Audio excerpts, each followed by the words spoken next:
Hello, lollygaggers. Got another week on tap here. We are Lollygagging Sports. We are not the Feral Cats podcast. We are Lollygagging Sports. I'm Bo Reed along with Samantha Button and Matthew Irby. Samantha, how you doing out there tonight?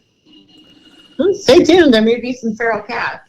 It's come up every week this season. I don't know why this would be the end of it, so you never know. Just never know. There may be feral cats. Oh, apparently we just needed to clarify the name of the... Yes, this is not called the Feral Cat Podcast. Although... We did get some interesting feedback from a listener. It's not called the Feral Cat Podcast, but we are glad that you noticed how fond we are of the Oakland Coliseum Feral Cats.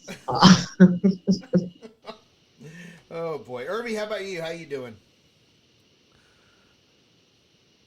No complaints from here. No cats over here. You know, all is well. Confused by sports, but I love sports. You know, was it the Rangers took 2 out of 3 from Seattle, and they beat Luis Castillo and Logan Gilbert. So go figure. Love the sport. I mean, I don't think that's all that's surprising, but you know, that's neither here. A bullpen held on to lead. It's surprising. Oh, that's your shock. Oh, okay. We got to be more specific. Well, it's all over the map. It's just a weird series, but all is well.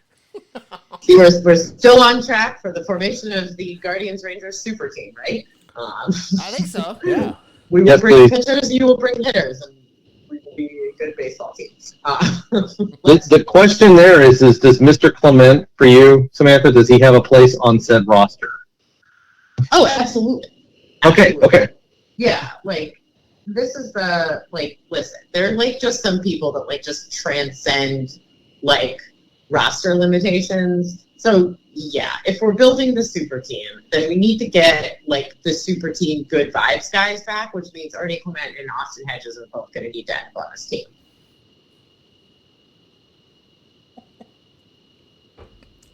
Boy. All right, well, we got a great show. We're going to talk the various subjects we like to bring up each week in Major League Baseball. We're going to have a little armchair umpire here at the end of it, but before we get to that, Samantha, you want to kick us off? Yes, speaking of the Guardians, sorry, I know you guys have been asking for this, although this is probably not the week you want to hear it, or maybe you need a therapy session. I don't know, but, Guardians people, we are answering, we are depressed, we are panicking, except we're not really panicking because we're only 2 games back. So more on panicking fan bases in a moment, but let's talk Guardians a little bit here. This is a bizarre team that just absolutely has no offense whatsoever. There are, I guess, different ways to have no offense, and this is certainly not a free-swinging team that is striking out. They just can't seem to score runs because they are making the softest soft contact that ever was. It's just horrendous, guys. It's really bad. Look, they're the 3rd hardest team to strike out in Major League Baseball, but they're 27th in hard hit rate. So, look, some of this I know is if you have soft hitting players and the weather is cold and you play in a cold weather part of the country, then things will get better. When it warms up, you're going to get less drag on the ball. The ball's going to carry further in the warmer air. So, those flyouts to the warning track become home runs. Okay, but, if you can't put a single run on the board against the Detroit Tigers, which is what happened on Wednesday, you've got a problem. So they are fortunate because the division is awful. I mean, Minnesota is also terrible, and they will probably get worse, and the Guardians will probably get better because that's how this usually tends to go. Mm-hmm. But it is concerning, even if you say, okay, the Guardians are only 2 games back. We assume their best baseball is yet to come. We don't think the Twins can keep it together. They already look terrible. But what happens when you get into the playoffs? Because the pitching has been fantastic, and I know we all complain about James Karinchak and his creepy tight pants. But on the whole, the pitching has been phenomenally good. But you can't win a baseball game scoring 0 runs, no matter how good your pitching is. So something's got to change here. And I don't know, and there's just not a lot in AAA. There's not a lot they can do, offensively speaking, to sort of give this team a shot in the arm. They think there's a good argument that if you are still in the race, as we would expect that they would be at the trade deadline, that it's time to trade some pitching for a reliable bat. Not a great market for that this year, of course. Timing is not wonderful. But in the meantime, you got to be able to keep up and stay in the race, and you're not going to do that if you can't score any runs against the Tigers. So they have just lost too many series where half of the games are lost, after a pitching performance where the staff gives up 2 or 3 runs and they can't put enough runs on the board. I think they're like 11-2 when they score 4 or more runs. So that should tell you everything you need to know, I think, about which end the problem is on. But, what do you do in the meantime? There's just not much you can do with what you have to work with right now. Well, okay, let's start here. What exactly do you think is the cause of such an outage? Because it's not like the Guardians have a completely different lineup from last year, right? They've got some established guys in that order. The guys that have hit the ball hard in the past. Is it bad starts? Is this something that you really do project to continue throughout the entire regular season? Well, and that's part of it too. And to me, it's I think I'm probably less panicked about this than a lot of people, because it's this happens every year. They always start slowly. They always come on at the end. The division is weak. Nobody's going to be able to build up a big enough lead. So yeah, they're going to start hitting better. We mentioned the weather and the drag on the ball, and for a team like this, that's going to matter, especially when your best power hitters hit flying drive home runs, not big towering huge launch angle things. And that Josh Bell got off to a really slow start, and he was supposed to be the guy who was supposed to kind of supersede that. And he's doing a little bit better now, but it's like you pointed out, it's a little bit difficult because it is for the most part the same lineup, that the pieces that are not there anymore. It's Austin Hedges, who is actually a worse hitter than Mike Zunino, but right now, we're all a little bit mad about that because Hedges is significantly better defensively, and he's a clubhouse guy who was important, and I don't think it matters whether a guy's hitting 147 or 187. That's just a bad hitter, right? You don't really care. So it seems like a mistake to get rid of Hedges, but that's not going to fix your offensive problems. So I don't know if you need to shake up the batting order. Everybody can scream from the rooftops that they don't want to see Ahmed Rosario in the 2-hole anymore, and that would make sense, but I don't know that that's going to fix your problem either. Andres Jimenez needs to start hitting. He just got $100 million. You got to start making contact. I think there's some issues at first base, and Josh Naylor, who just cannot hit left-handed pitching. We all love Josh Naylor, and we don't want him to go anywhere, but there really should be a platoon there. They need to figure something out in right field as well. Just nobody has really been particularly good out there, and I don't know if it's you need to pick a guy and stick with him because these guys are clearly not getting enough at bats, or if you just need to be smarter about the way that you platoon, but it's pretty bleak right now. Oof. Irby, how about you? What are you thinking here with the Guardians? Let's do bad, and then we'll do a couple goods. When you lose 6 of your last 7 series, that's bad. That's not, and they're not getting swept, but you're not winning series, and these are series that you need to win. Fortunately, you got the one series in there was Minnesota. The good thing, as you mentioned, Samantha, is the division. Most teams lose 6 out of 7 series. You're not sitting 2.5 games out of first place. Fortunately, that is the AL Central, and this has nothing to do with wild cards and home field and all that. You just play the hand that's been dealt. You play the division that's been dealt, and that's the division at hand. It doesn't look great in the optics that you get shut out by Detroit and they actually moved ahead of you into second place today, but it doesn't matter. It's a long season, 2.5 games. So, not great. It's funny when I look up and down team stats and on base percentages and and walks and things like that. It's like Cleveland's sitting at the bottom, and then you look at stuff like stolen bases and strikeouts, and they're sitting at the best. And so, very polarizing team here. But the good that I'll leave you with, and this is more therapeutic for Samantha and your Guardians fan base. So we're gonna reach back into history, and I'm gonna try something here, and you can play your little voodoo music or whatever you need to right now. Today, couldn't get anything done today. Sorry, got shut out against Detroit, so be it, whatever. But we're all about moving forward. So today, the medicine I'm gonna bring. This is the 1-year anniversary of Josh Naylor's 8 RBI from the 8th inning on game to come back and beat the White Sox, where he had an RBI double in this 8th inning. He hit a grand slam to tie the game with 2 outs in the 9th inning, and then hit a 3-run homer in the 11th inning to win it. So, 1-year anniversary of that. Let's do a little therapy here, and let's get this offense rolling. Yes, there were a lot of people talking today about hoping that the anniversary of the Naylor game was going to kind of turn things around.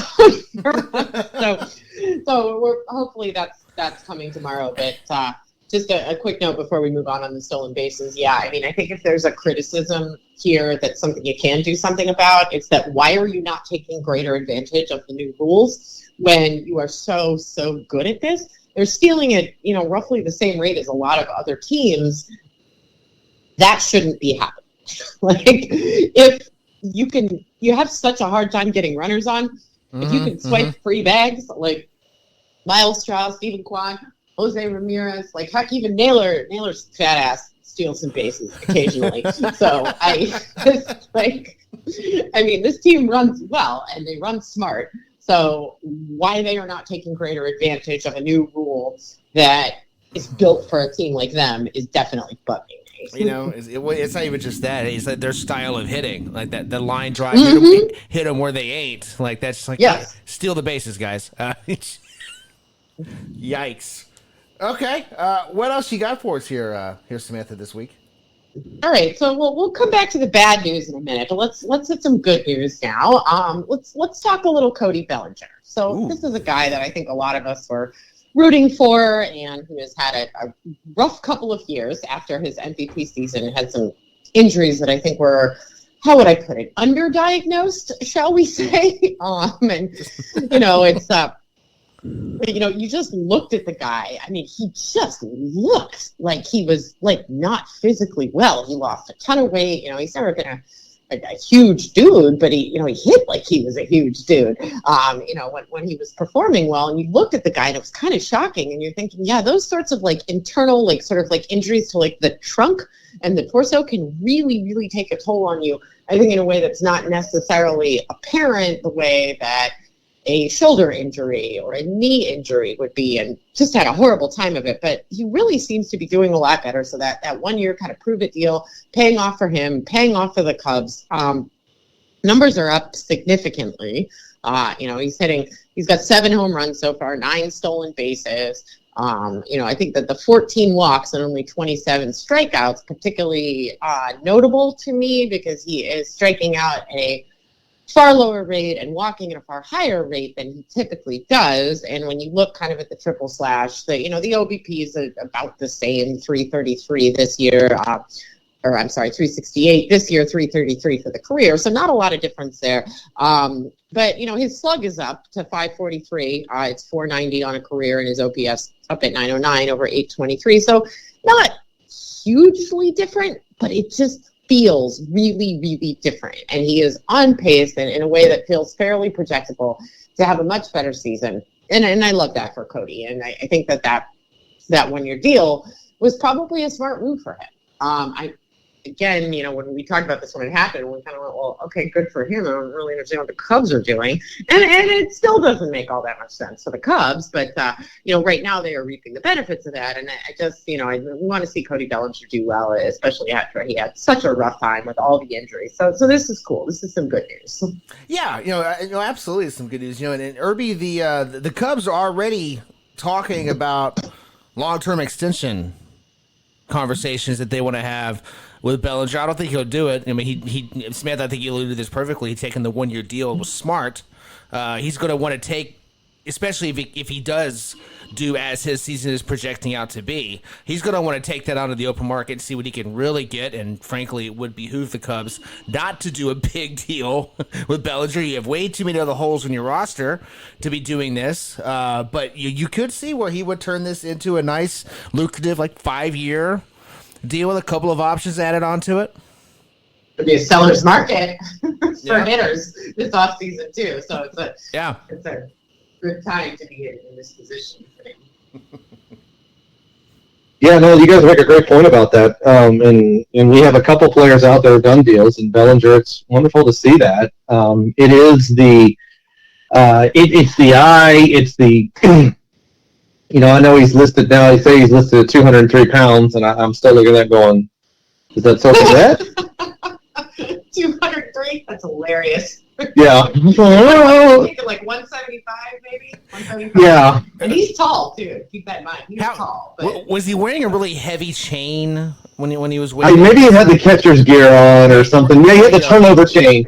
Catcher's gear and a turnover chain on, soaking wet. I with him on the scale? Yeah, I was like, I don't know about 203, but okay, we'll run with it. And so, yes, he does look healthier. And you look at it, this has been post-COVID, and we've seen it. I know 2020 wasn't a terrible year for her, but boy, the drop-off from there, whatever that battle is and everything, it's not worth getting into. It's just wonderful to see, because, Samantha, you threw out the number. Not stealing you, just the same mindset. I had the same number on there, that 366 on-base percentage. Yeah, 333 for the career. Last 2 seasons, 240 and 265. So, yeah, when you're getting on base over 100 points higher, doesn't matter what it was, something's going a whole lot better. He's drawing walks again. It's the same number of bats. It's just better bats. And another one, too, that I had not noticed before, but his launch angle is down. And typically, again, that number is very dependent on where the player is at. But Cody, the last 2 years, his average launch angle was sitting in the 20%. And sure, that's a great number when hitting a home run, but as an average, that's a horrible number. You need to be in those teens, and he's back down to 18%. So, yes, peripherals, everything looking great for Cody. Happy for him on what he's going to get in the off season, and as he continues his strive for weighing 200 pounds, because you're not 203. Well, that's not what the team says. They say he weighs 203. I'm kidding. Right, and so do I. How any player under 6 feet gets 2 inches added to their height, which is why when you see a player where it says they're 5'10", you're like, that dude's 5'8". Or 5 years taken off your age, like Albert Pujols. I understand. Yeah. Works both ways, guys. You can take it off. Yeah, Albert was probably claiming to be 203 as well. All right. It just cracks me up how professional athletes' weight listings are the reverse of a woman's driver's license. That's fair. That's good. That's good. All right. What else do you have for us tonight, Samantha? All right. So I mentioned the Guardians fans being a little bit unhappy, which we understand. But there are some teams who are their fans are even more unhappy, as they should be. We've got some people in full-blown panic mode in May. And we've got a couple candidates who I think should be in full-blown panic mode in May. So, number one with a bullet, of course, the St. Louis Cardinals.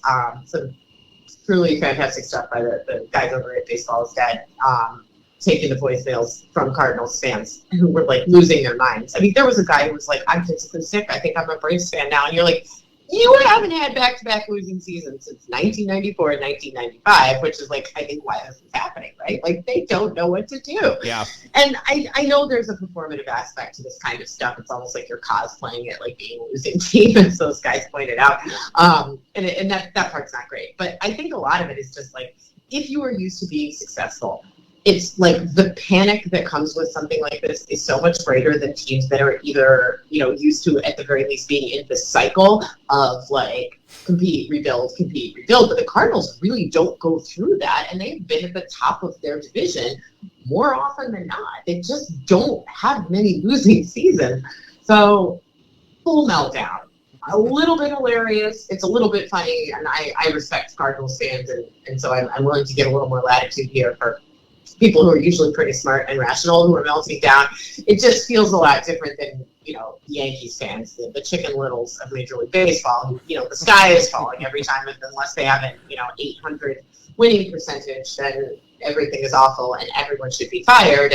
And even though this year, I think you can kind of make an argument that, like, you should be panicking if you're a Yankee fan because you're in last place in, like, a hugely competitive division. It's just a little bit hard to take seriously when these guys are, like, in first place and they're like, oh, man, I don't know, we should fire the manager. Like, come on, guys. So, I get it, Cardinals fans. I think across town from the Yankees, Mets fans melting down a little bit, too.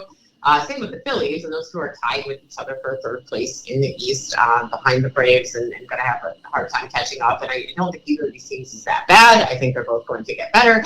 But I sort of understand the panic from both. For the Phillies, it's a little bit of that World Series hangover thing, like, oh, my God, what happened here? We were in the World Series not that long ago.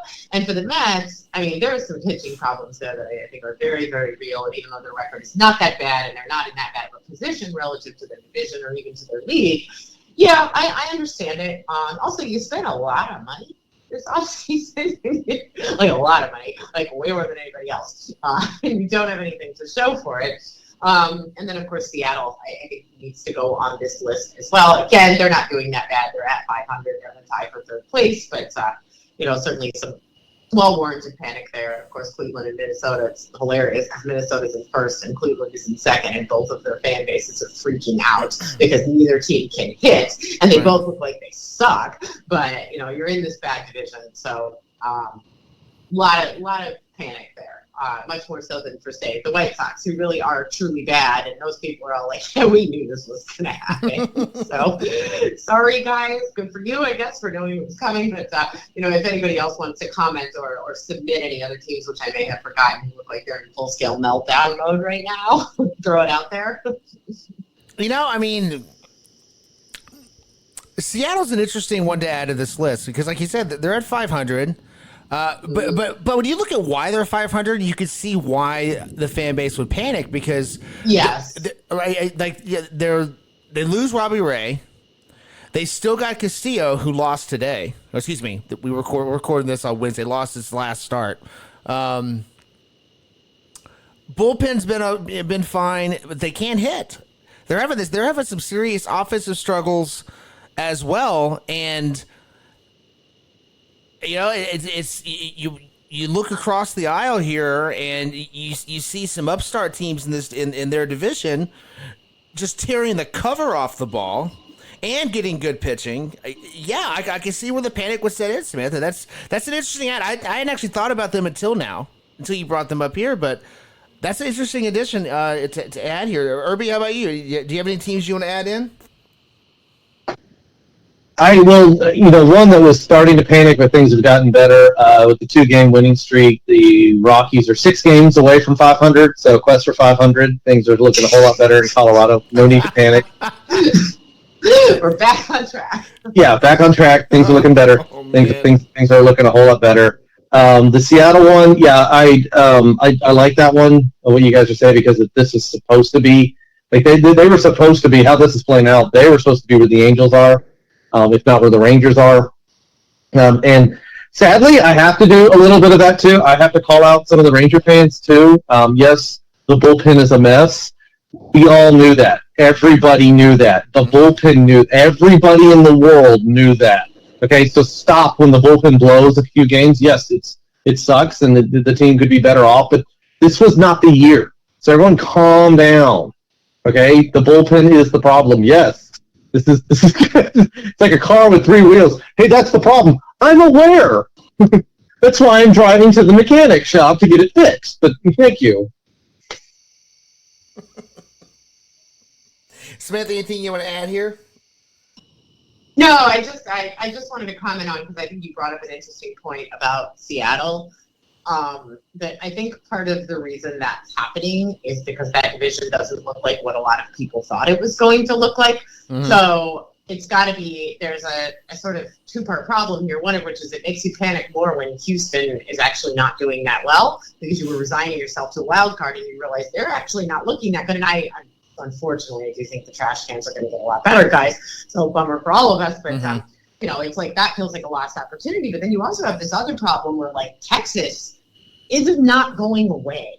So, right. I mean, I know we were a lot less surprised about that on this podcast than a lot of people were. And no, I don't think that the Los Angeles Angels of Anaheim, Baja, California, Malibu, California, Mexico, California, are going to be able to stay in the race. But Texas sure looks like they are. And so now it's like you've got this twofold problem. You have this missed opportunity with Houston, and then you also have this obstacle that you probably weren't counting on. So I think that has also kind of contributed to the meltdown in Seattle.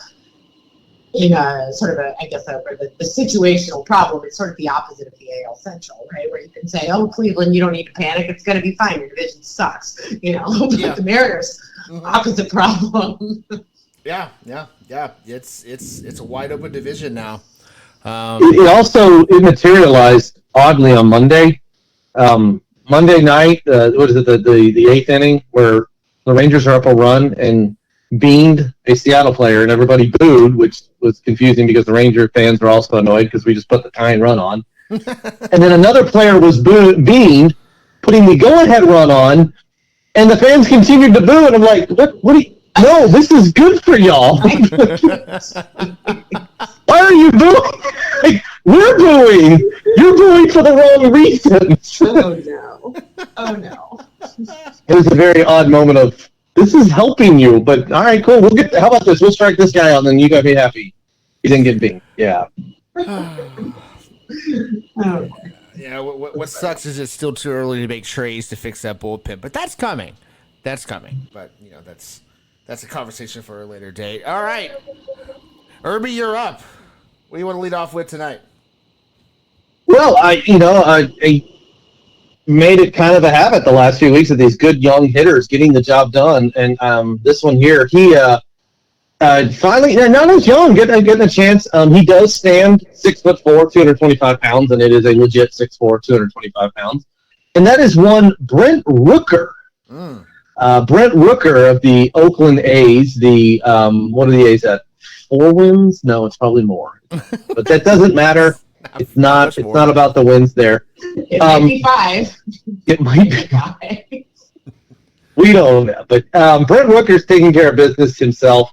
This is a player who has bounced around a couple places, finally making something. He's 28 years old, finally getting himself a real legit opportunity. Drafted twice by the Minnesota Twins. Out of Mississippi State first as a junior, and then after his senior year, was a first-round draft pick, 35th overall by the Twins. But as you see, he is no longer a Twin. He was part of the Taylor Rogers trade with the Padres that included Chris Paddock as well. And then the Padres later traded him that same season in 2012 to the Royals in a minor league deal. And then the Royals, the Kansas City Royals, the rebuilding Kansas City Royals, waived said Brent Rooker, who the Oakland Athletics said, yeah, we can use a bat, and they are the better for. Brent Rooker sitting in the top 10 of many, many expected categories, from batting averages to slugging to on-base percentages.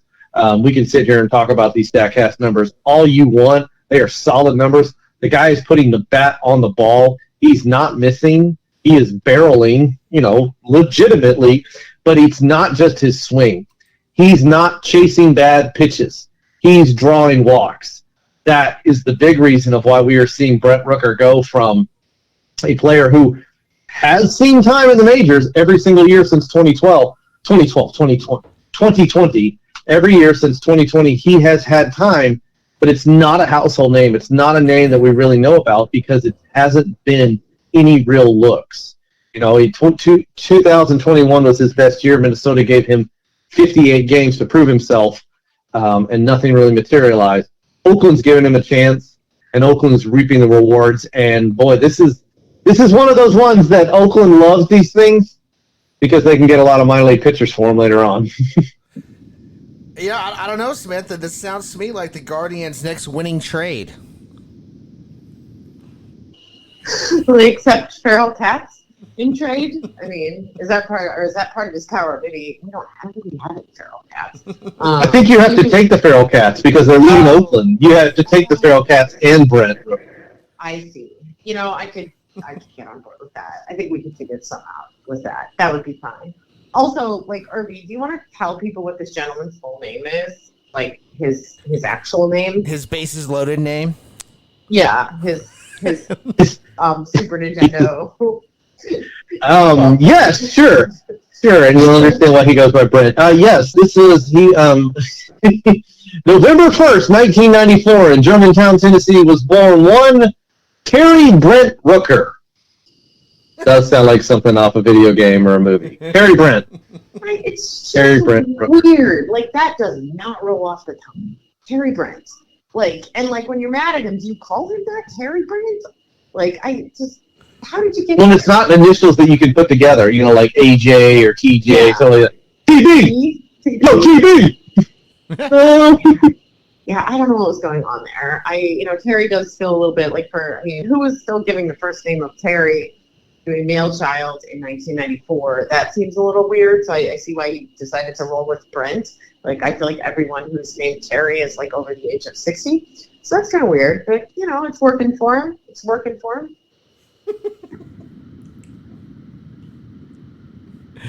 Oh, boy. Irby, what else do you have? Terry Brent Rooker. Well, we talked a little while ago the panicking fan bases, the Mets who spent a lot of money for what we're seeing, which, they are they technically are the Mets, but as we do on here, we're not really the Mets. They're the Padres of the East. So let's take a look at that team. Let's start it off, because it did start with the Mets, and then we had the Padres, the Mets of the West, and now the Padres, and the Padres of the East. But yeah, those Padres out there in San Diego. It's a weird, this is a similar thing of you're there, you're 3 games out behind the Dodgers. This is common ground. The uncommon thing here is there's another team there, which we saw a couple years ago with the Giants, but now it's the Diamondbacks, which on this podcast, we kind of called that one. Yeah. Pat ourselves on the back a little bit, saw this one coming. This is a weird Padres team because it is average.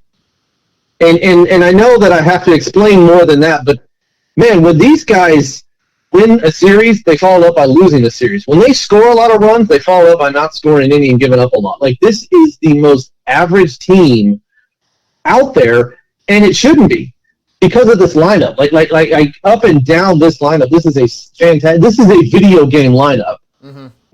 and you paid for that too. You paid for that video game lineup, and it's weird because the performances, there's not really been any bad performances on this team. Starting pitching hasn't been amazing, but it hadn't been that bad. Like, they're not giving up a ton of runs. The offensive firepower, we've seen the numbers. We've seen the runs. We've seen some highlights from these guys. But the numbers really aren't there. And they're sitting at score. They've scored 151 runs, and they've given up 150. And the way that the season's played out and what we're looking at with all these teams, that's actually low on both categories, which means that the pitching is doing well and the hitting's not. But we've seen some great numbers coming from guys like even Nelson Cruz and Fernando Tatis, as long as he continues to play, and Xander and even Machado, though it's down a little bit. And the starting pitching numbers aren't great. So it's a weird combination of the individual numbers aren't great, but as a whole, they're fine, and vice versa. All that comes out into a very odd and complicated formula that simply equals this is a very average team. Samantha, you look at the lineup here, it is a video game lineup. And if it wasn't as loaded as it was, I would take a look at Juan Soto as maybe being a part of the problem here, because his OPS is 110 points off his career average. His batting average is 40 points lower than his career batting average. He's obviously struggling by standards that we've come accustomed to Soto being at, but you look at the lineup around him, you can't just say, well, Juan Soto, you got to start hitting, otherwise we're not going to win. Like, what exactly could they... This is a big problem. The fact that a team like this is playing so, as Irby put it, average. Yeah, I'm glad you brought up Juan Soto because I was going to bring that up as well. And the problem is not Juan Soto, as you have correctly pointed out. He is one guy. Also, his walk rate is so high that it's a little bit hard to kind of comment him whether his average is down or not. He's still making a lot of positive contributions and getting himself on base. So, and there's also been some speculation that he is somebody who is really struggling with the pitch clock as well. So we expect that will get better. And he's one guy, but like you're both saying, it's a video game lineup, and when we see these teams that are really expensive that perform in a manner that's really average, usually you're talking about a team that overpaid for junk basically because they were just trying to buy everything in sight, and that's not really what these guys did. They paid a lot, and you can't argue that there were overpays, but what they paid for ought to be pretty darn good. And when you isolate, pick a guy, any guy, it's other than Soto where, I think even with him, you can make the argument that the walks are negating a lot of the poor average. Most of these guys are doing fine. So why aren't they winning baseball games? Because it's hard to point at, multiple members of this lineup or multiple pitchers on the staff and say, well, that guy, and that guy are underperforming. It's that's not really what's happening here. It's just that they haven't been exceptional. And when you spend that kind of money and you have a lineup that looks like that, that's full of, names, as it were, you expect them to perform better than third place. I mean, I think if this team had a slightly better record and was chasing the Dodgers, only the Dodgers, and the race was close, I don't think we would even be talking about this. Because, you could spend a fortune and perform really well and still not be able to beat the Dodgers. That's life in the NL West. Sorry, folks, that's just how it is. But, and like Irby said, we were kind of on the Diamondbacks. But, when I said that, I didn't mean I thought, oh, this is a more talented team than the Padres. It was a ha-ha, the Padres might screw up, and these guys might be able to sneak into third place or whatever. But that's not how it's going. So, why is this team that, it's hard to pick out a specific problem with them, looks so very, very average? Irby, anything you want to add to that? No, well, for example, on the last one, the good news for the Padres and for their fans is that this is not, this is almost the way, if it's not going to start off great, this is what you want. You wanted low-scoring games. You want to be losing these close games. As opposed to, the offense has scored 200, the offense is averaging 6 runs a game, but the pitching's giving up 7. That's where you've got more of a problem. This, because of that offensive firepower, because of the names on here, because of those players that you put on this roster, this is regardless of that, this is not a team you want to play in a short series, in a winner-take-all series. So it's fine. This is not a panic button. It's definitely not where they want it to be. This is not how they envisioned the first 38 games of the season going, or 36 games. The first 36 games, this is not what they saw. They did not see 19 and 17. So, hey, room to go, but it's not the worst case. All right. What else do you have for us tonight, Irby? Well, the last one, and I'll keep this short because it's more I really want to get y'all's opinion as well. And we've seen over the last said number of years what Major League Baseball does is they're trying to make rule changes, is they're trying to add excitement, trying to add safety, if you will, to the game and all that. And they use this by starting off in these lower divisions, and then rules really don't become a thing until we see Double-A. When we see these rules pop up in Double-A, these changes, pitch clocks, bare bases, stuff like that, when we see these things pop up in Double-A, that's when we start paying attention to okay, this is something that's going to happen. Not A-ball. A-ball is definitely let's try it. Oh, no, that didn't work. Moving on, because nobody really cares about A-ball records. Double A is different. Double A is where we start to see. And our latest one here, I know that I'm supposed to call it the sticky ball, the sticky tack, whatever you want to call it, but I love the term that's being thrown out, and it's the enhanced grip. The enhanced grip, which is supposed to be leaving a positive, or would improving essentially the grip of adding a layer of stickiness or tackiness, if you will, for the pitcher.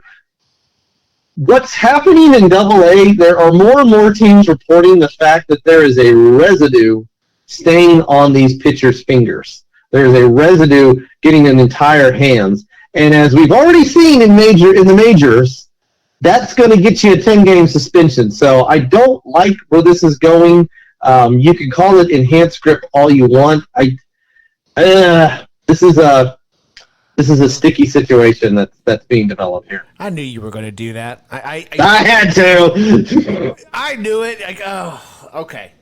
Yes, Samantha.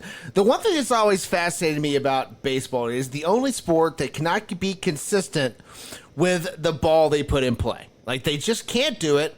No matter, even if they're not even trying to be consistent with the baseball. Now, we could go back and forth on the merits of the juice ball versus the dead ball and all that other fun stuff, but this is one I feel like they need to get right. And we've talked about this on this show many times, so I'm glad they're trying something anyway. Because if you're not going to let players rosin up the way that they need to have a good grip on the ball, then you have to improve the grip on the ball. We've said that time and time again this year. But clearly, clearly they're still struggling even with this. Yeah, enhanced grip. But I'm not going to call it that. I'm not calling it that. I'm not calling it that even if it does work. So no, it's the tacky ball or the sticky ball. But I'm not calling it that. That's stupid. But yeah, this is like, look, there's been a lot of complaints about this ball coming out of the lab leak in Double A, and another one of the complaints that's being made, and this tells me that like you have basically failed from like a manufacturing standpoint, is that we've got Irby, you mentioned the residue on people's hands, and most of the data that we're getting back is a lot of guys saying that like, essentially pitchers who don't use rosin are having trouble gripping this. And you're like, but the whole point of it was supposed to be that you didn't need rosin. And now you're telling me you can't hold on to this thing without rosin, even if your guy typically doesn't use rosin. So it's worse than a normal baseball? Like, how did that happen? And I'm wondering, we don't have an adversarial relationship with, like, the KBO in Major League Baseball. So why are we not speaking to them about like whatever proprietary substance it is that they are using, which has successfully allowed them to create a tackier ball, which is why they don't have this problem? Like, I mean, why would the KBO not share that information with Major League Baseball? Why do you need to reinvent the wheel so that you can say you invented it? Like, why don't you go talk to the people who already figured it out? It's weird. It's really weird, because now you have this like garbage ball it turns out is worse than a normal baseball to grip without additional substance on your hands, which is like the opposite of what we were trying to do. So like, how did you screw this up so badly? Like, how is this possible? Like, because most of the inconsistency in baseballs that you were referring to, Bo, is willful, and the juice ball and the dead ball, we can debate the merits of that, and, the using two separate baseballs, like, I think we all agree that whether the baseball is admitting it or not, we know that was not an accident. So it's not like they can't get the people who make the baseballs to, like, make consistent baseballs. It's like they're effing it up. Like, it's just, we have a recipe for this. Why don't you go knock on the door next door? When you go ask somebody for their recipe, like, this isn't secret sauce, man. Like, the KBO is not a rival in that way. They're not going to not tell you how they make their baseballs. Like, it's so stupid. It's so preventable. My goodness. Or you could just give them the rosin. You could just let them have the rosin. Let them have the rosin. Just saying. Like, you could just let them have the rosin. It's been legal for over 100 years. Yeah. Okay, in our lifetimes, in our parents' lifetimes, in our grandparents' lifetimes, in our great, you see where I'm going with this, right? Like, there's always been that rosin bag on the mound. So Yeah, like in the Civil War, like when we didn't understand things like sepsis and like flushing toilets, we had rosin. No doubt. No doubt. The guy with the rubber arm, he was throwing rosin bags when he was out of ammo in the Civil War. I mean, come on now. And then he got himself a 10-game suspension from the Civil War because there was rosin on his hands. Something tells me if you're in a war, you're going to want the suspension. I was going to say I would happily accept a 10-game suspension from the Civil War. Hang on, I'm out. Bad place to be. I'm out 10 battles. Really? Yeah, 10-game battle, no pay. That's fine. Okay. Oh, goodness me.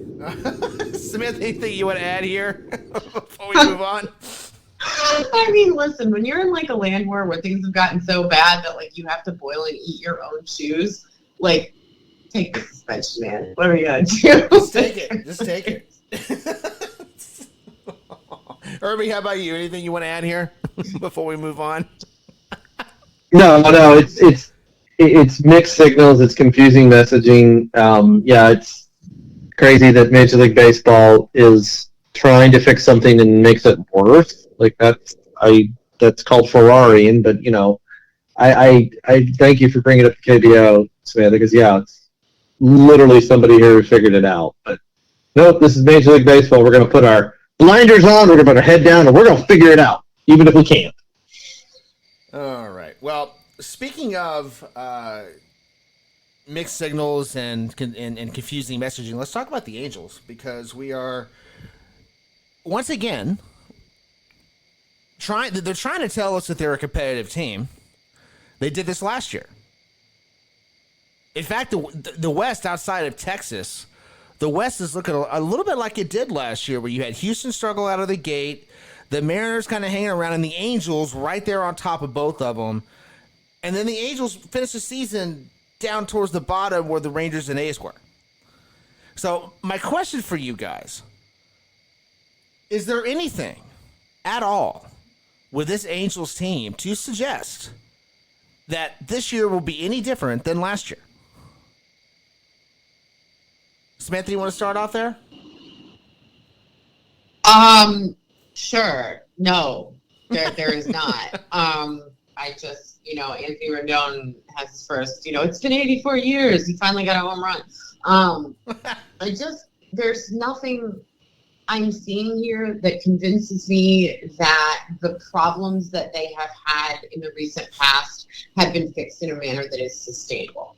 So Ohtani is wonderful. Mm-hmm. They will win more games if Mike Trout stays healthy the whole season. That's still an if, by the way. But if he does, they will win more games than they did a year ago. Okay.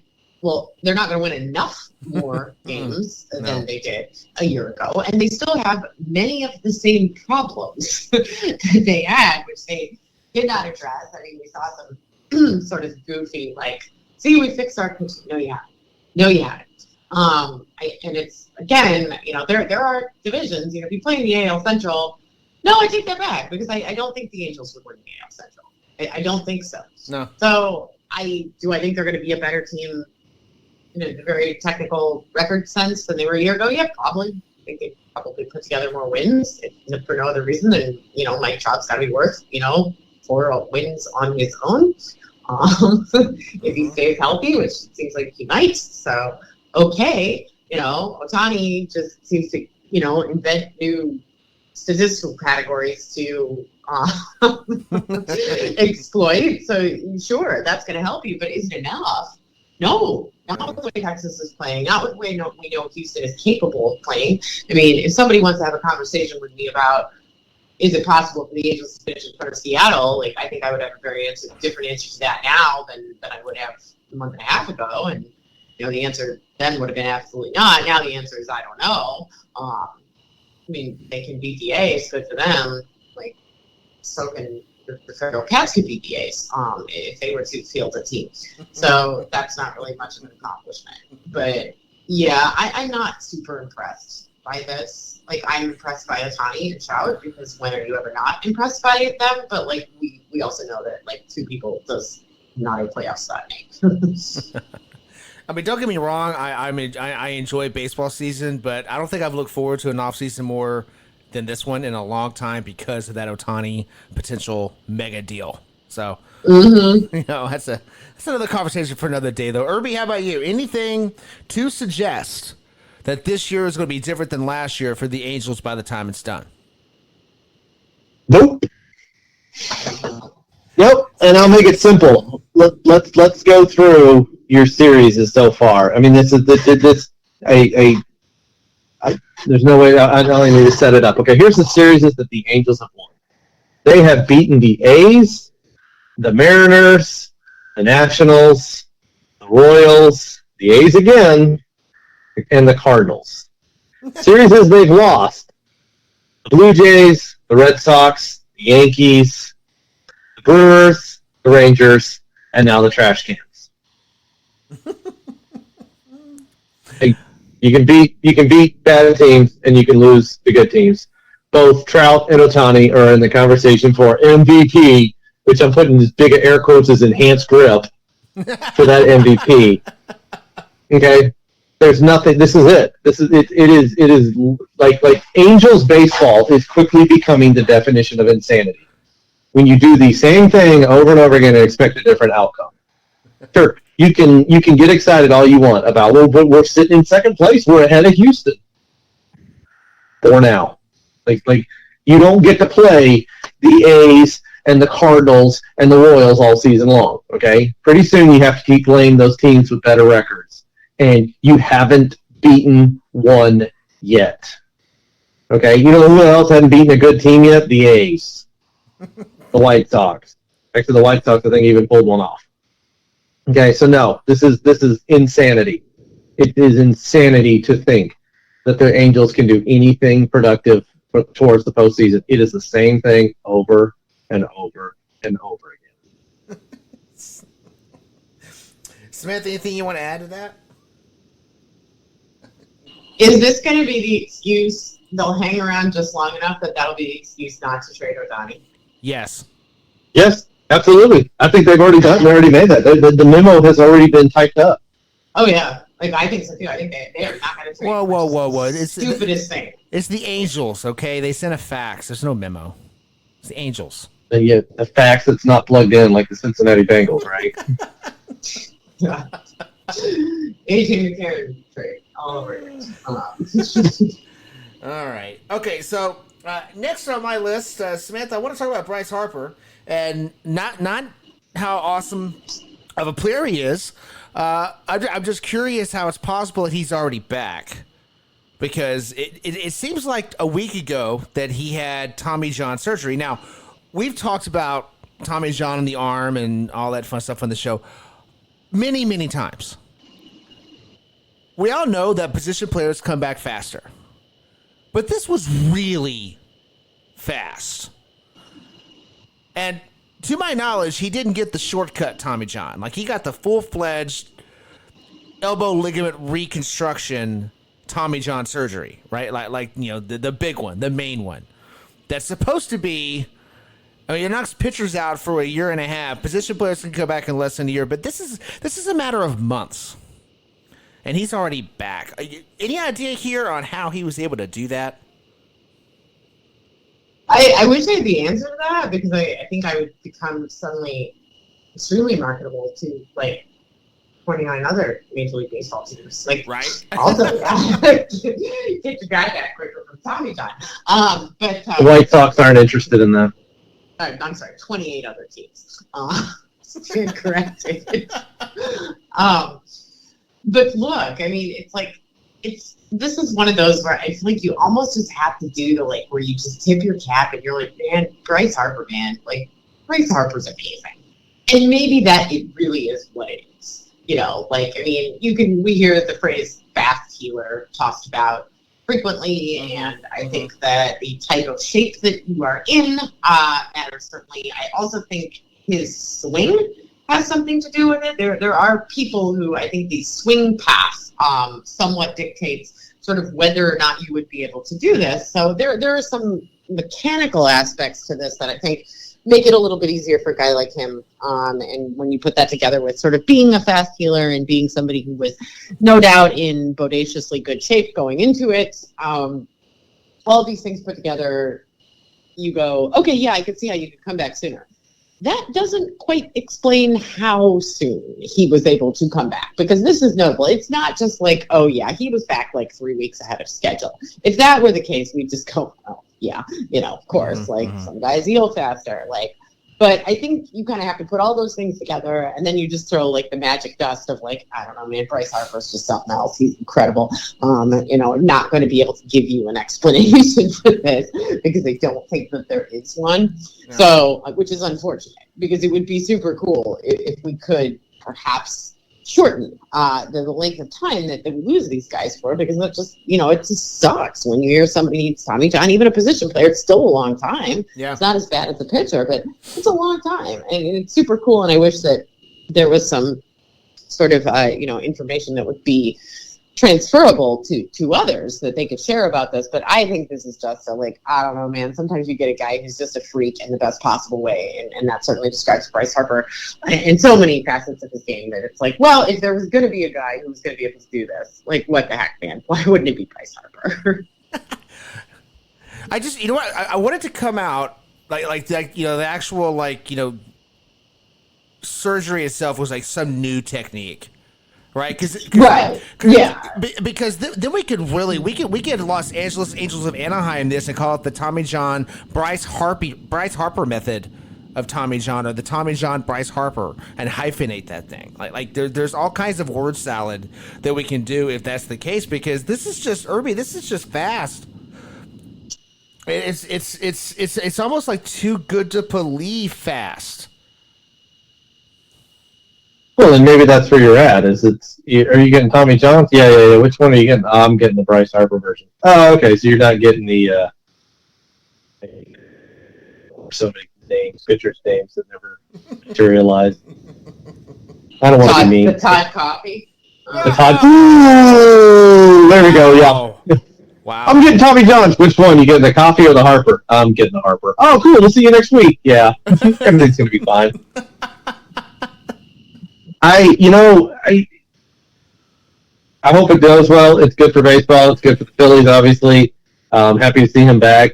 How all that, let's get long term and see before we get too excited. How this holds up and everything. It'd be fun to watch as it develops. The best I can come up with is just it's in the name. Harper, which is has its a surname from the English, Scottish, Irish realm, and it simply means one that plays with the harp. So maybe he started playing the harp, and that's what it is. I can't bring logic here. So he who plays with harp gets Tommy John's recovered quicker. Maybe that's what it is. Maybe that's the rehab. He was playing the harp. I don't know. Oh, well, if that's true, then good news for Yoshida's dog, because Yoshida named his French bulldog after Bryce Harper. The dog is called Harper because he said he idolized Bryce Harper. So if that dog ever needs Tommy John, he's going to be fun. Yeah, he's going to come back and dominate the Westminster, dog show. So.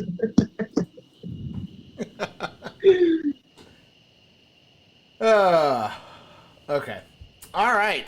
So last on my list before we get into Armchair Umpire, I thought it was a good time to talk about whiny managers. Because, Craig Counsell, who was ejected recently, he was ejected because he was arguing about the number of times Alex Cobb has disengaged from the mound. That's why he was ejected, Samantha. And it feels to me like Craig Counsell is kind of tired of all these rules that baseball is coming up with to go right at his backward-ass way of managing. So now he's just going to gripe about everything. He's going to whine about everything. So that is my top choice for whiningest manager in the game right now. But I wanted to get your input on this from both of you on who you think is the whiningest manager in baseball right now. Samantha, we can start with you on that. I feel like it's so hard to pick because it's like a three-way tie. We need to get a padded room, and we need to throw Rocco Baldelli, Aaron Boone, and Craig Counsell into that padded room once a week so they can just let it out, right? So they can just get in there and sob and whine. and lay on the floor and kick like they're toddlers and like pound on the walls and just be like, it is so unfair when the rules are enforced for me the same way that they are enforced for everyone else. I just can't take it. I'm outraged. And they can just let it all out. And they can brawl with each other, or they can just sit down and have a prayer circle together and cry together and be like, listen, like, how do we get ourselves to a place where, we become more like, I don't know, socially acceptable in the way in which we handle disappointment. I don't know, like it's just all three of them, but like there needs to be some kind of release for these guys, right? Because like it's not doing them any good to get ejected. Like we're not seeing that. Sometimes you get the dead cat bounce from like after an ejection, the team gets like fired up by it. But like these guys do it so often, like the people in the dugout are going, "Oh, jeez, here we go again." Like just sit down, man. Like, oh my gosh, like let it go. Like, so like maybe they just need a safe space. The three of them. They need a safe space for them where they can freely exercise their emotions, and then they can keep it together a little bit better when they are mid game. Maybe they just need like an emotional support feral cat. Oh.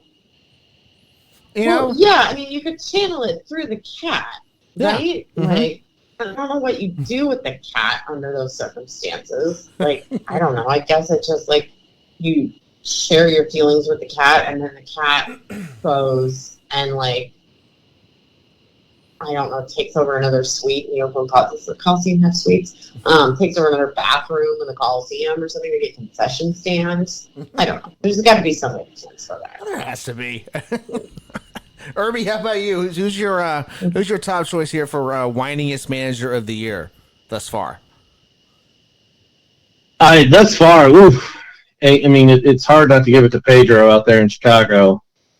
Just from watching what is, but there's all kinds of problems. I feel not right giving it to Mark Kotze with Oakland just because, not much else you can do there but complain about something. So I thought about Kotze too for the exact same reason.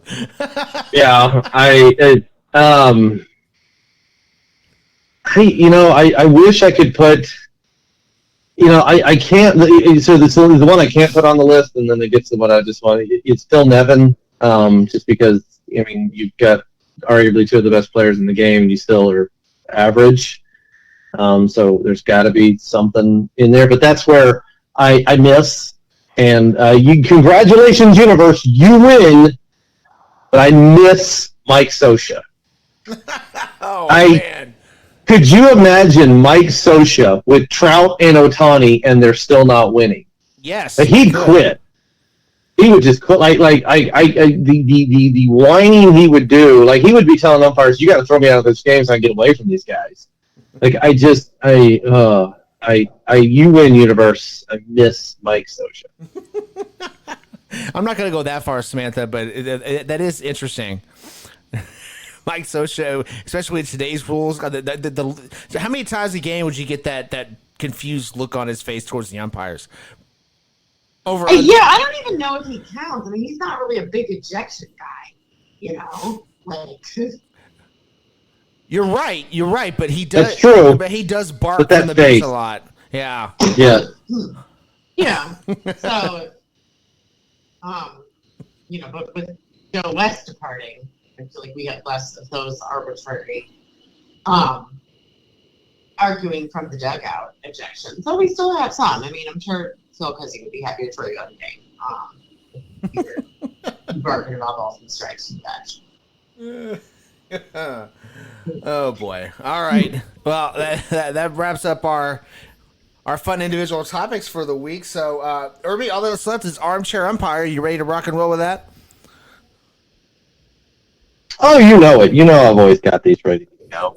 Oh, all right, Samantha, buckle up. No. See, it's baseball. You have nothing to worry about. The simplest, minorest of things can make the biggest of differences, and that's the beauty of baseball. And it can be sometimes simple moments, and it really does matter when things happen. So let's hypothetically look back at a day when the Dodgers and the Cardinals are playing. A game in Los Angeles. Gene Oliver opens up the inning. The inning doesn't matter for the Cardinals with a nice looping single to right field. So, runner on. Wally Shannon is up next up, and He runs the count to 3-2. So wanting to be a little bit of aggressive, they move. Not thinking he's going to strike out. They're going to put Gene Oliver in motion, and so Gene Oliver in motion on the stretch. The pitch is made, and Mr. Shannon takes and I quote this, a lusty swipe at a fastball and barely nicks it. The ball strikes catcher John Roseborough's glove, bounds off his chest protector, and straight up into the air, catching it barehanded. Oliver, who was off to second base on the move, immediately retreats back. Roseburg throws a line down to first base and beats him in time. The field umpire waves it. Oliver is out. 2 away. But are there? Cardinals manager disagrees. What do you say? Okay, I had a bit of trouble following that, so I'm going to need to ask you for some clarification. Sure. So the hitter nicked the ball, hit the catcher on the chest protector? He nicks the ball, so straight back, like fastball. He's throwing a fastball. Fastball nicks it right off of the glove, and it actually hits the glove. Then the chest protector pops up and up high enough that the catcher is able to regain himself and catch that ball. So the ball never touched the ground. The ball does not touch the ground, no. It's a 2-strike count.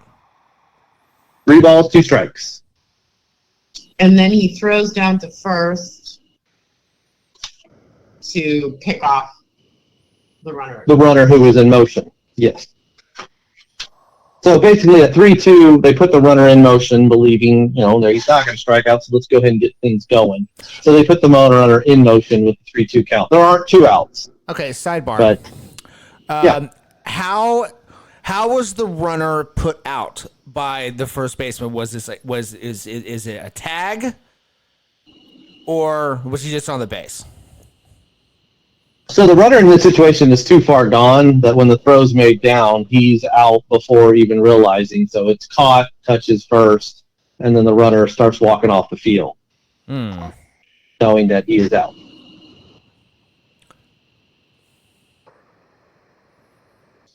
See, okay, Samantha, this is where I'm at to start this off. Okay, this is a wonky one. It's a 2-strike count. The batter foul tips the pitch, and even though it bounces around a few times, it never touches the ground. It's caught by the catcher, which to me constitutes an strikeout. But at that point, the catcher could then throw down to first and pick off the runner, but they would have to tag the runner. Yeah, I agree. There's no force play at first base. Right. So batter's out, sure, but there's no force there because the runner didn't have to go.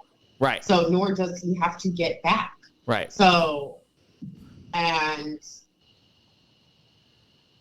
or are we just talking about a situation where, because is he out because, theoretically you could have been, but you would have to tag because it's a fly out, which he didn't do. So is he only out because he walked off the field? Or, well, okay, let's say he hit a lazy foul ball and it's caught and the guy throws it to first. That's a force out. So maybe there is a force out here. Doubling off the runner.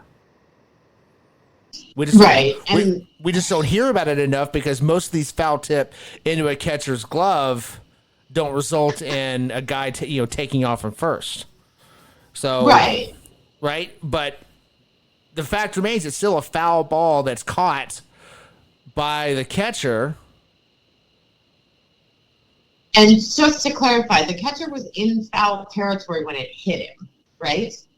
Correct. Yes, catcher normal position. Ball's nicked off the bat, hits his mitt, hits his chest protector, pops up in the air, and he bare hand grabs it. In the air, like you said, Bo, does not touch the ground. Right. Maybe because it wasn't straight into the glove, it's treated as a foul ball, like a bunt that's popped up foul. You make the catch, you can still double the guy off at first because he's no longer standing on first. The runner would then have to still tag to go to second. Yeah, see, I think the call is correct because he didn't tag up. Right. Because theoretically, yeah, like you would have to tag him. Like you can't just force him off of first because first base is open under that. So the guy could have just stood there and not moved, right? He doesn't have to go to second. He does not have to move. But once he moves without tagging, right, he's out. He's out. If they tag the bag. If he had tagged, we could have a different conversation. Or he could have just stood on first base. He could have just not moved, and it would have been fine. But yeah, I don't think because the catcher was not in fair territory. Because if the ball bounces off of the catcher, if he comes out in front of the plate and that happens, then we're talking about something different. Right. But he was behind the plate. It's a foul ball.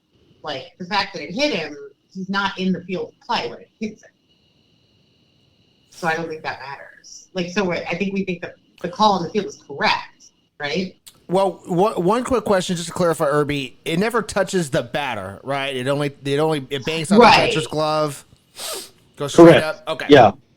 Off the bat, glove, chest protector, catcher grabs it barehanded.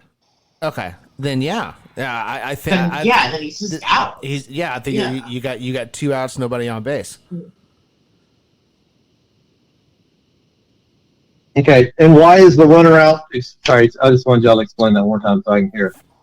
Because it's technically a foul ball caught in the air, and the runner had meandered off of first. He was doubled up. Okay. Right, Samantha? Yeah, I mean, I think we're saying the runner was essentially picked off. Yeah. Right? So, or are we saying that when that happens, you can't pick the runner off of first? He just has to go back to first. Well, that's what I'm wondering about. There's a rule. This is my only question. Is there a rule that says the play is dead? The play is dead because in which case, right, because it was in foul territory. Because, yeah, you know what? Because think about it. If you hit a soft foul and the first baseman jogs over and catches it in foul territory, you're not out if you don't get back to the bag before he does. Right. So the runner at first is not out.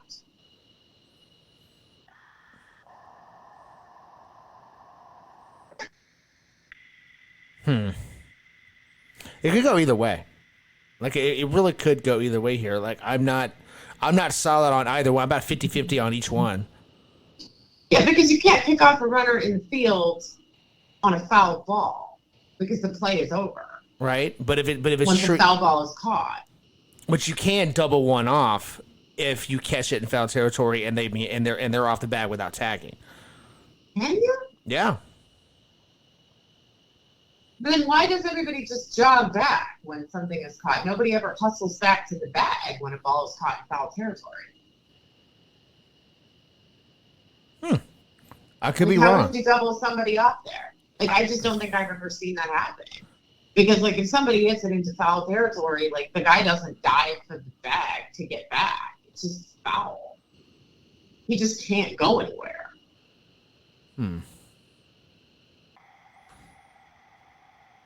Okay, I tell you what, like I said, I'm not solid on either one of these, so I'm game for going with out at the plate, safe at first.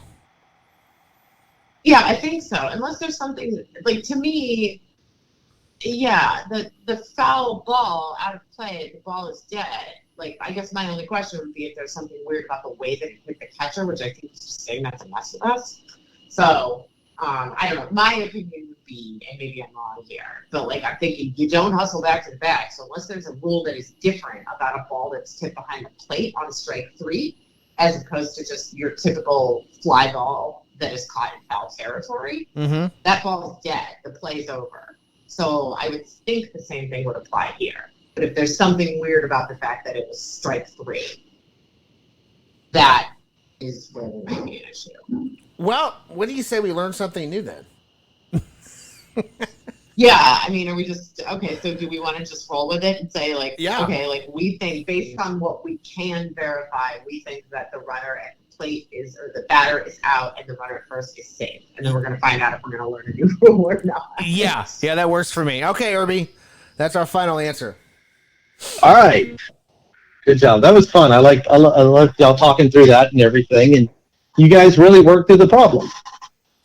You're wrong, but y'all worked through it really well.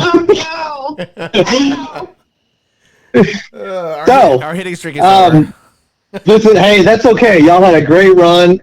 You had some real sound logic in there. But this, fundamentally, this is where you guys will be able to change your mind. That ball is actually a foul tip out.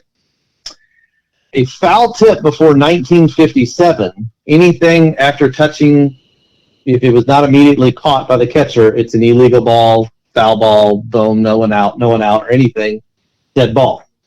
The rule changed in 1957 that if, upon swinging and the batter nicking the ball, if it touches the catcher's glove or bare hand, I don't know why you'd have your bare hand there, but glove first or bare hand first, then it does not matter if it hits another part of the body and then the catcher catches it.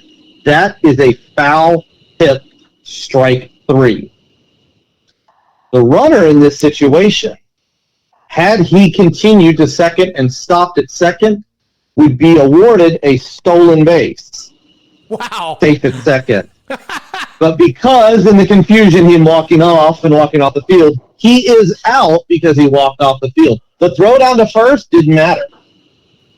The runner is the same as strike 3. I said it at one point, and then we just moved on from it. I'm so mad. That's so annoying to me because I absolutely, I know at some point I was like, well, is he out just because he walked off the field? Oh, I should have stuck with that. Oh, man. That's so disappointing. That stolen base nugget, though, that's interesting. I didn't know that. That's interesting. Yeah. Well, and that was the hardest part. Strike them out, throw them out, double play in a way, right? Yeah. In a weird way. And that would have been the thing. Had the catcher thrown down to second and they made the catch and made the tag, both runners would be out as they strike them out, throw them out. Right. That was another. I went back and forth on the two scenarios. I'm like, okay, which one's going to mess with them more? And I went with the platter walking off. But yes, that was good. Y'all would have. Hey, no, you had it. Y'all talked through it well. That was well done. But yes, that is a weird little nugget that even when reading, I learned as well about the foul tip. That as long as it hits that mitt, and the bare hand is there too, but again, why in the crap would you have your bare hand there? Take it off your bare hand, but whatever. The bare hand is the same as as long as it hits the hands first, it does not matter if it hits another part of the catcher's body and then he catches it in the air. That is a foul tip strikeout. See, and that's so frustrating because I think we actually understood that part of it. We did. We just fixated on the wrong thing. We were so worried about whether the ball was foul or not, that or whether you had to get back to the bag. And then we even said it, and then we moved on from it. We're like, guy walked off the field, oh man, of course. Oh, that's so frustrating. Frustrating for us. How about for the player that could have had second base if he wanted it? Yeah. Oh boy. Oh right. Well, we had a good run and now it's over. Yeah, all good hitting streaks have to come to an end. One of these seasons we're going to get to DiMaggio's number, but not this year. That's unfortunate. Oh well. That's going to do it for us though. We're out of here. Don't forget to smash that like button. Subscribe to the show. Help us out with that algorithm. Until next week, watch some baseball. You might see one of these strike them out, throw them out, and out because they walked off the field type plays. You never know. Crazy things happen. Have a great week.